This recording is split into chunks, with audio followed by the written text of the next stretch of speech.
Hello, I'm Femi OK. Today on The Stream, we ask why are so many Indigenous young people imprisoned in Australia, some as young as 10 years old. There will be parts of today's show that deal with issues of suicide and self-harm, so I want to warn you so that you're prepared. And if you're watching live on YouTube, you can share your thoughts and ask our guests questions. You just jump into the chat and I will try to get your comments into the show.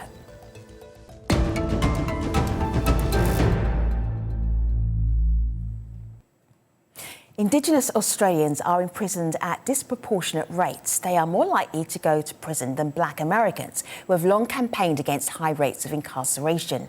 Indigenous children are particularly badly affected in Australia. They are 50 times more likely to end up in juvenile detention than white children. Our colleagues at Al Jazeera's 101 East have been investigating this issue and have just released a film called Young, Black and Behind Bars. Have a look. Western Australia is the mother of all jailers. I see people going into prisons, out, in, out. When does the cycle stop? When it's just all metal around you, you just feel like you're a caged animal. Just things like that no child should ever go through.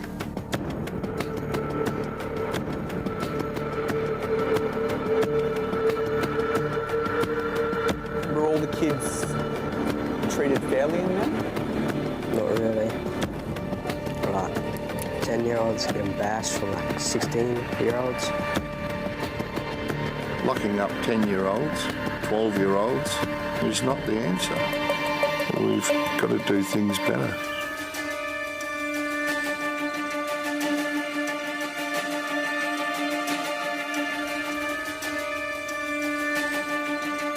When is it going to stop? I just lost my son last year. When are they going to stop killing our kids?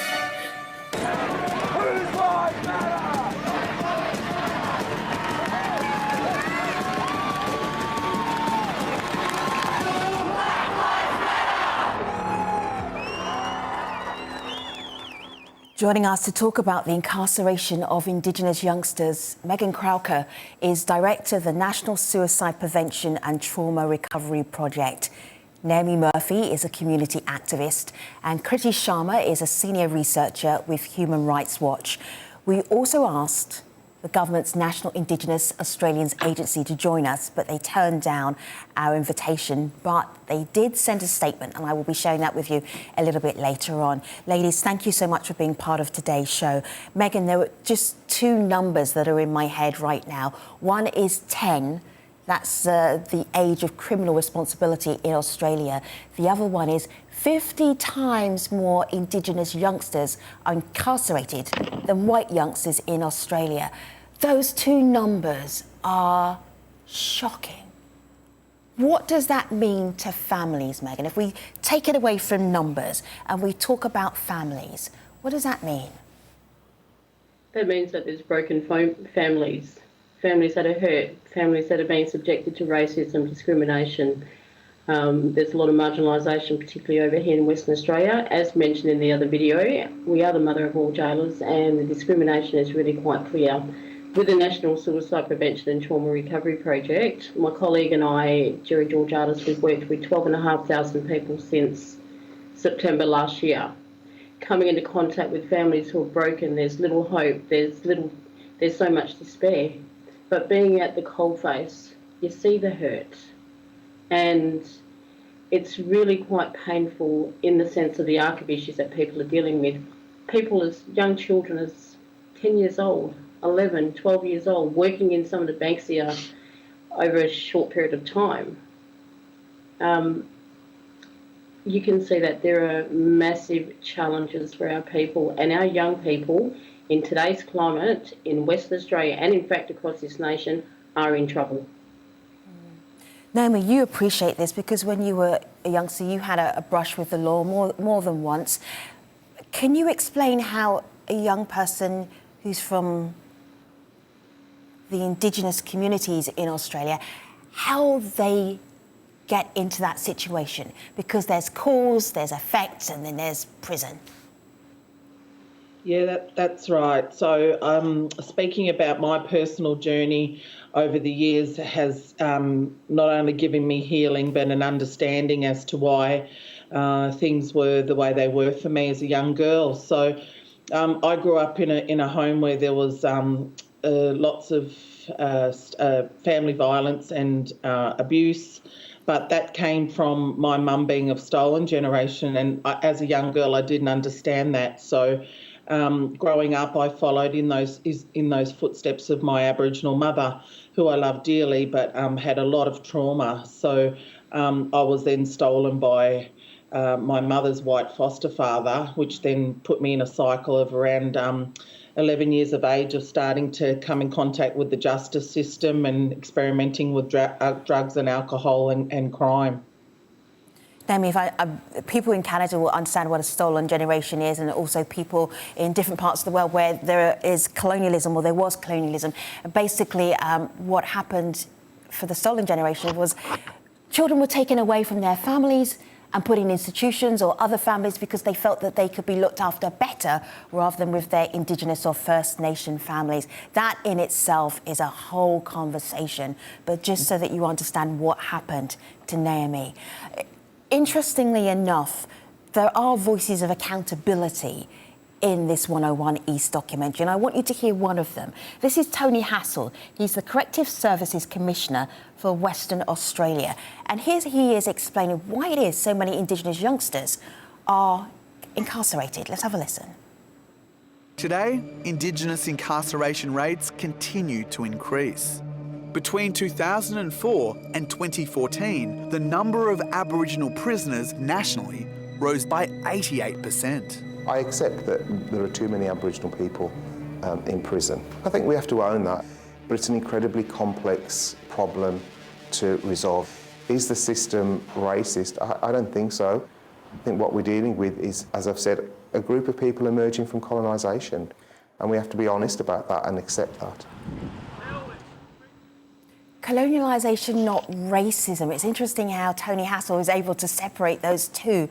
KRITI, I know you've spent a lot of time looking at Indigenous incarcerated people. Would you just say it's just systemic racism? That's what it is. Well, it's the result of years of dispossession, structural discrimination, intergenerational trauma, and definitely racism. The current situation is a national tragedy where you have generations of Indigenous families that are in a revolving door, caught in prison. I've met a number of prisoners where, I meet the person, but their father's also there, and their, cousin is also there, and their uncle is also there, and they're all in prison. And I think it's important to highlight that this is not new. This has been going on for, over the last 30, 40 years and more. And there has to be political will to address the situation. The stories that we have documented are just heartbreaking. Prison is a damaging place, and it's often deadly. We are seeing very high rates of deaths in custody, particularly of people with disabilities, Indigenous people with disabilities. And I think that needs to change. Naomi, when go ahead. Oh no, I was just going to say, Tony Hassell and the National Suicide Prevention and Trauma Recovery Project. There has been a lot of profound work done in our community. So he's been of great assistance and great support to some of the most marginalised and vulnerable. In terms of the racism stems back to the original sin of the oppressor, and it's still continuing in to today. So in terms of you've got the criminal justice system, which makes up the courts, the police, the prisons, but it's further than that. It's more than that. It's about the government. Government, since the colonisation, have continually failed our people year in, year out. So in terms of Western Australia, where we are the mother of all jailers, we've had 383 people take their lives last year. 383, yet we only make up 3% of the state population. In terms of the incarceration rate, the young people going in and out of prison, it has increased every single year, and it's not getting any better. In terms of homelessness, Homelessness is absolutely a pertinent issue that's affecting our people, not only in Western Australia, but indeed across the nation. So you'll have people coming out of prison and they've got nowhere to go to. That is a systemic failure, and that is the failure of this Commonwealth government. So until we get that right, until the voices of the people are included in these policies, in these strategies, nothing will get better. That's the grim reality of my people. I go to too many houses. I've embraced too many of our people, which I absolutely love doing because that's what I do, that's who I am. But the bottom line is this, the grim reality is that we have been failed time and time again by one government after the next, and it's having a profound impact on our people. And just to add to that, if I may, I think it's not just about overrepresentation in the justice system. It's about what happens behind the closed doors. Prison is like a black hole. Once people go in, there's very little information on what happens to them. And Human Rights Watch has done a lot of research into the abuse and neglect Indigenous prisoners face in prison, particularly those with disabilities. They can be routinely bullied, harassed, sexually and physically abused.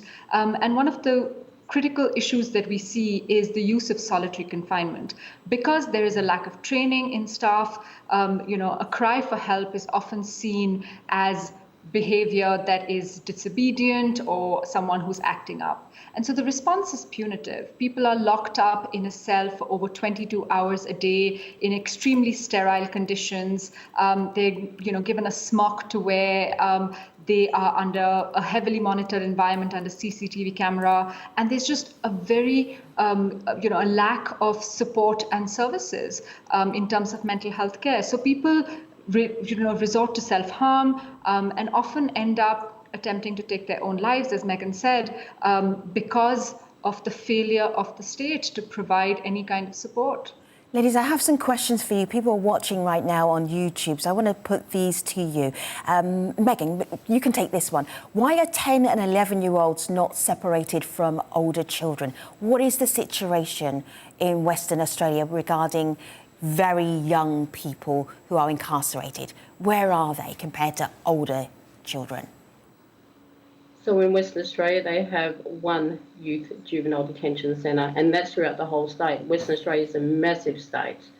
But, for example, children coming down from the Kimberley, they have to come over 2,000 kilometres away down to Perth. That takes them away from their family. So there is only one institution in Western Australia for our young people that are incarcerated. And that's a huge flight, and some of the youngsters have never been on a plane before, and they're taken from an area that is outback, it's rural, and then they're sent somewhere else that's away from their parents, and they're babies, like a 10 and 11-year-old, that's a baby. All right, this one, I'm going to throw this one to you, Naomi. This is also on YouTube again. Some people are asking, this is a question for the ages, why are Indigenous people treated so badly?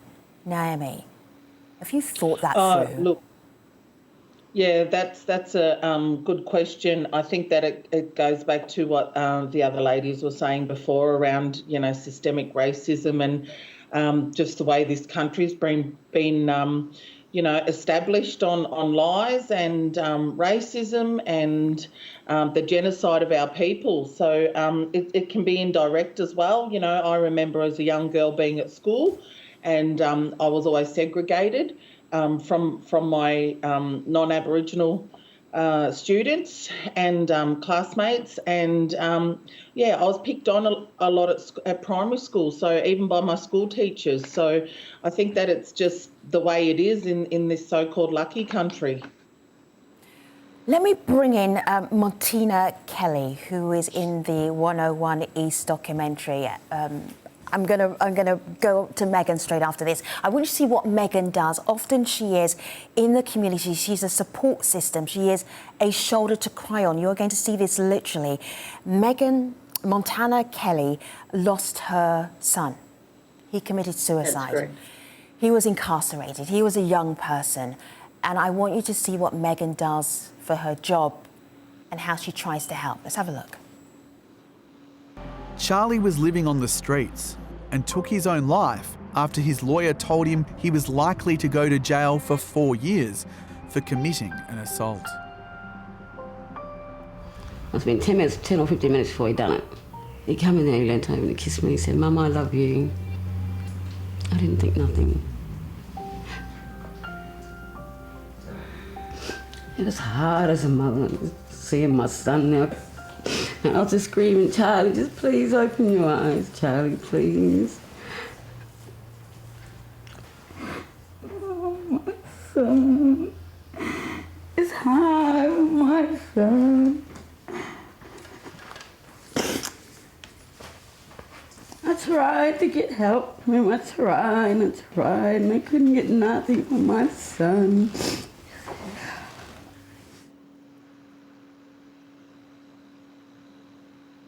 Megan, do you remember that moment? Most definitely, it's really heartbreaking. I've had a lot of engagement, as with my colleague Jerry Georgiades, with Montana since she lost her boy, rest in peace.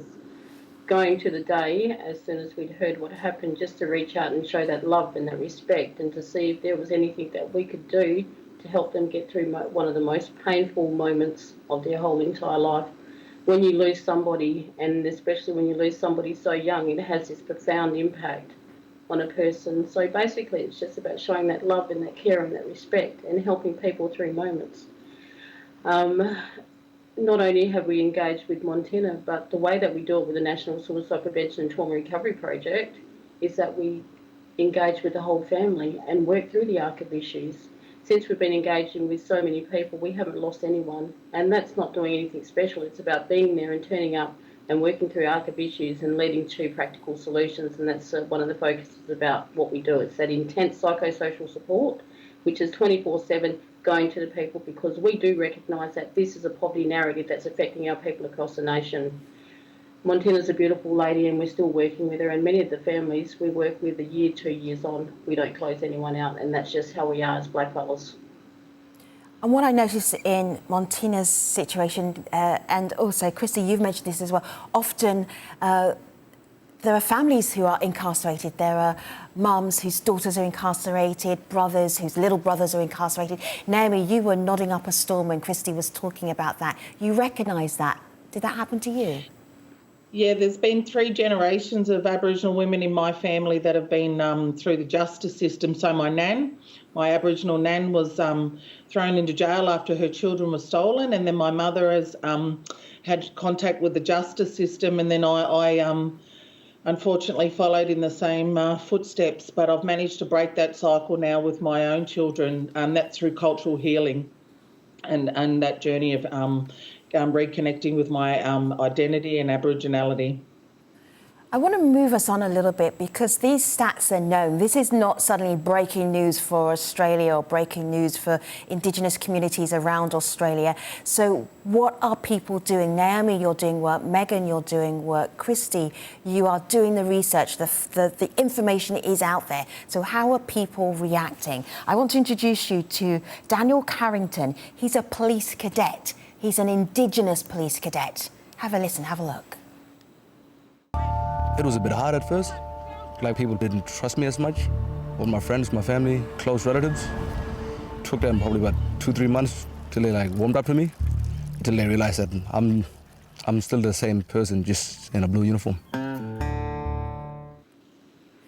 I think Daniel gets the same issue with anybody who works from a community and then goes and works for the police. People are like, what?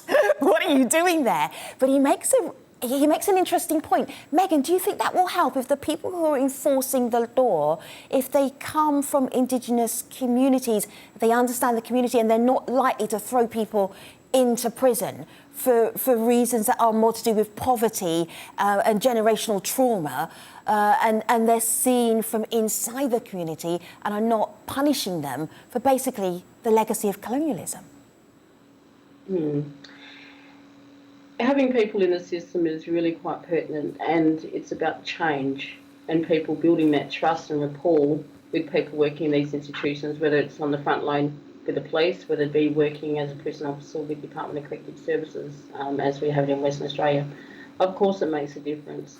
But in terms of recruiting Aboriginal people into those roles, it can be really quite difficult. For example, the criminal to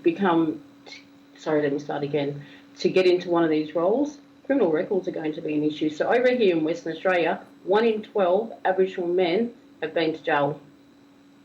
And that's really quite high. So when does it get to a point where you can actually have some form of redemption? Yes, as a young person, you may have been incarcerated, so to speak, but when 10, 20 years later, you decide, hang on, I want to go and become a prison officer or a police officer, when is that redemption afforded to that person? In many cases, it's not. And that's one of the systemic failures that we have as a nation currently facing us. But yeah, it's important. It's a beautiful thing where you can actually help your community and working on the inside, but it's not easy. Let me bring you into the conversation, if I might. KRITI, I'll come right back to you. Just give me a moment. Pauline Wright is the president of the Law Council of Australia. She spoke to us a little bit earlier about reforms. What reforms are needed? Let's have a listen. The reasons Indigenous incarceration rates are so high are complex, but we know it results from intergenerational trauma and disadvantage. Reform has to include raising the minimum age of criminal responsibility, justice reinvestment that's community-driven and led, specialist Indigenous sentencing courts, and the priority in juvenile detention should be rehabilitation rather than punitive. Essentially, it means implementing the recommendations of report after report. The ALRC's Pathways to Justice report, the Royal Commission into the Protection and Detention of Children in the Northern Territory, and the Royal Commission into Aboriginal deaths in custody for a start. Oh, Pauline's like, you've got the reports, implement one of them, two of them, three of them, go for it. I mentioned earlier the National Indigenous Australians agencies, they were not available to come on the show. This is the statement they shared with us. Australian government is committed to working with the states and territories to address the drivers of Indigenous incarceration and improve justice and community safety outcomes for Indigenous Australians.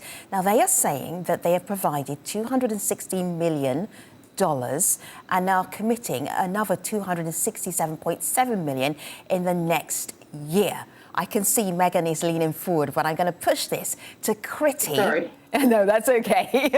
She was like, what did they say? What did they say? Are they committed?